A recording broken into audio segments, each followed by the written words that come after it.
প্ৰথম প্ৰশ্ন, বেছিকৈ নহৰু খালে কি হয়?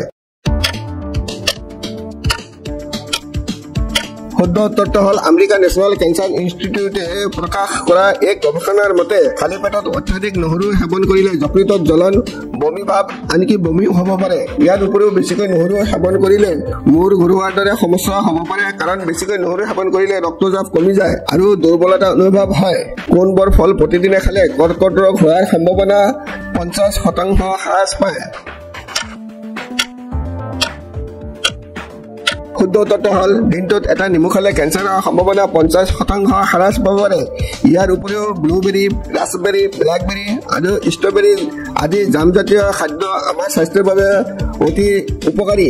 ইয়াত ফলত প্ৰচুৰ পৰিমাণে ভিটামিন চি আৰু ইয়াত পনিফলন নামৰ এটা উপাদান থাকে, যিয়ে কেঞ্চাৰৰ বিকাশত বাধা দিব পাৰে। তেন্তে অনুগ্ৰহ কৰি চেনেলটো ছাবস্ক্ৰাইব কৰি বেল আইকনটো অন কৰি ৰাখিব, যাতে মোৰ নতুন নতুন ভিডিঅ'বোৰ তৎক্ষণাত পাব পাৰে। ভিডিঅ'টো লাইক আৰু শ্বেয়াৰ কৰিবলৈ নাপাহৰিব।